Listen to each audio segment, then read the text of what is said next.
Assalamualaikum warahmatullahi wabarakatuh.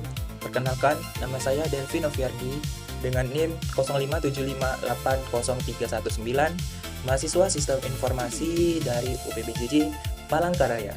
Nah, di sini saya akan menjelaskan tugas 2 pada algoritma pemrograman. Ya, di sini kita lihat ya. Tugas 2, buatlah program sederhana menggunakan operator statement if dengan kasus berikut. Nah, di sini pada sebuah perusahaan dengan 3 golongan karyawan, yaitu 1. Jika golongan A gaji 5 juta, 2. Jika golongan B gaji 6.500.000, 3. Jika golongan C gaji 9.500.000. Maka karyawan tersebut lembur jika mereka dibayar per jam dengan ketentuan sebagai berikut. Nah, 1. Jika karyawan lembur 1 jam, maka gaji lemburnya 30% dari gaji pokok. 2. Jika karyawan lembur 2 jam, maka gaji lemburnya 32% dari gaji pokok. 3. Jika karyawan lembur 3 jam, maka gaji lemburnya 34% dari gaji pokok. 4. Jika karyawan lembur 4 jam, maka gaji lemburnya 36% dari gaji pokok. Dan 5. Jika karyawan lembur lebih atau sama dengan 5 jam, maka gaji lemburnya 38% dari gaji pokok. Nah, di sini inputan pada program adalah golongan dan jam lembur. Output tampilan ke layar. Jumlah penghasilan sama dengan gaji golongan plus gaji lembur. Saya menggunakan Visual Code Studio ya. Oke, kita membuat dulu script Java. Kita menggunakan folder tugas 2 algo. Oke, kita membuat filenya. Saya kasih nama gaji karyawan .java. Oke. Nah, di sini saya akan mulai membuat kodenya.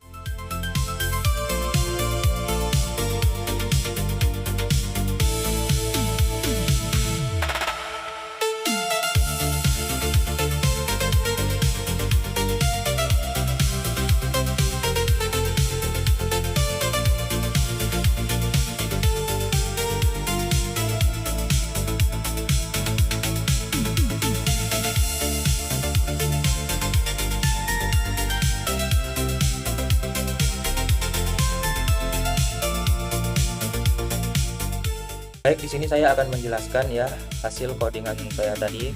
Nah, di bagian paling atas, program mengimport 2 library, yaitu scanner dan lokal dari package java.util. Library scanner digunakan untuk menerima input dari pengguna ya melalui keyboard ya, yang nanti kita inputkan pada golongan. Dan sedangkan lokal ini digunakan untuk mengatur format angka agar tampilan outputnya itu lebih rapi ya, sesuai dengan format. Nah, pada program ini digunakan lokal Germany ya, sehingga angka nantinya dapat ditampilkan menggunakan pemisah ribuan berupa titik ya. Nah, setelah itu terdapat public class ya. Public class di sini saya kasih gaji karyawan ya, public class gaji karyawan.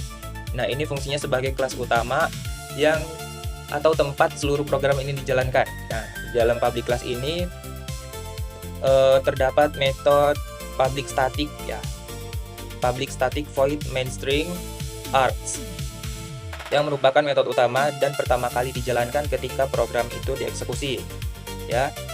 Nah, kemudian program membuat objek scanner menggunakan input ya, menggunakan scanner input new scanner system.in.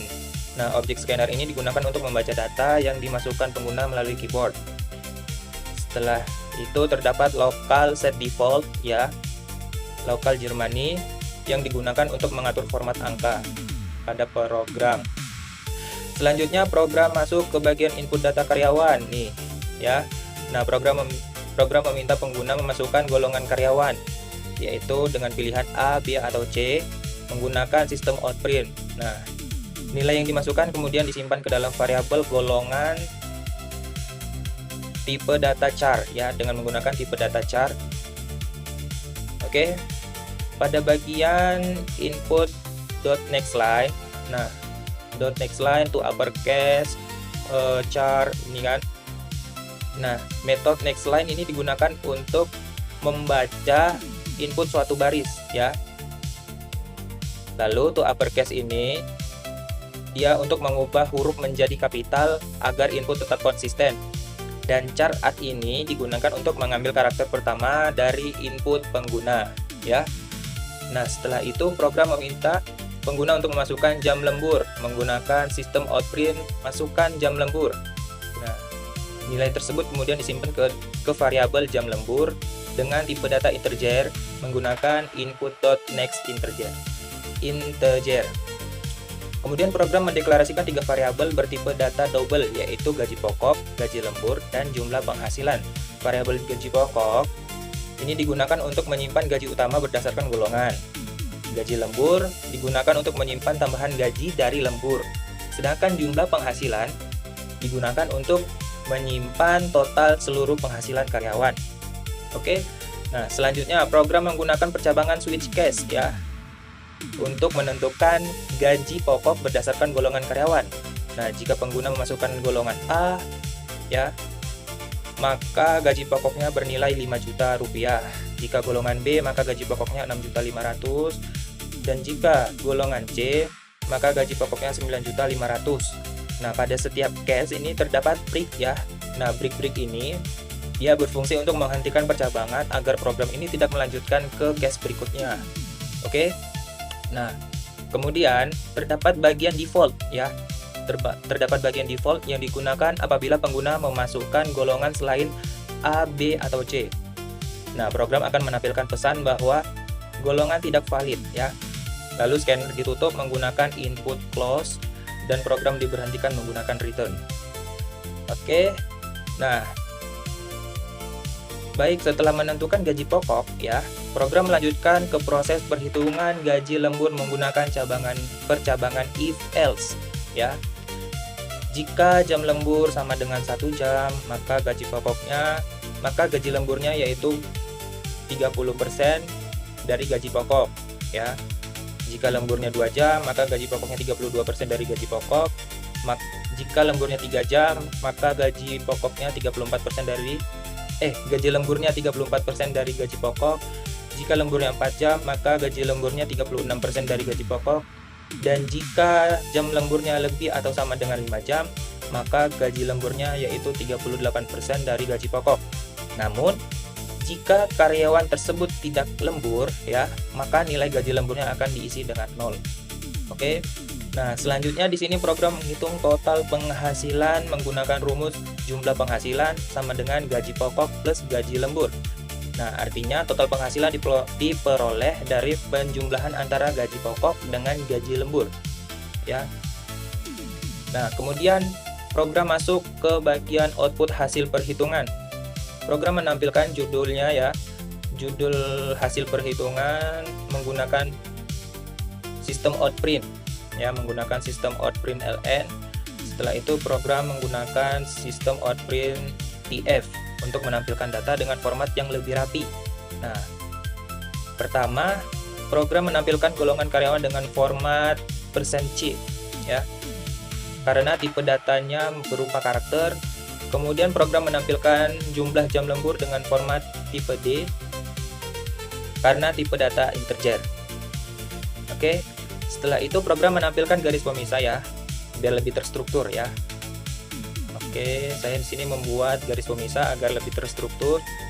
Lalu program menampilkan gaji pokok, gaji lembur, dan jumlah penghasilan menggunakan format %2f ya. Format tersebut ini digunakan agar angka ditampilkan dalam bentuk desimal dengan 2 angka di belakang koma sehingga hasil output terlihat lebih rapi. Terakhir, program ini menutup scanner menggunakan input close. Nah, penutupan scanner ini dilakukan agar penggunaan memori lebih efisien dan program ini menjadi lebih rapi. Nah, jadi secara keseluruhan program ini dibuat untuk menghitung total gaji karyawan berdasarkan golongan dan jumlah jam lembur menggunakan konsep input, variabel, percabangan switch case, percabangan if else ya,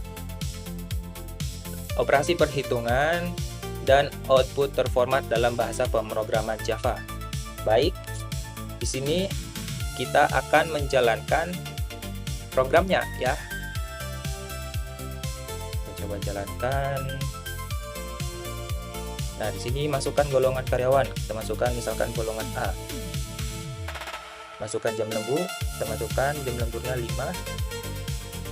Oke. Nah, kita dapat hasilnya ya. Hasil perhitungan gaji karyawan. Nah, golongan karyawan A, jam lemburnya 5. Nah, gaji pokoknya 5 juta dan gaji lemburnya 1.900.000. Jumlah penghasilannya 6.900.000. Kita coba run lagi ya.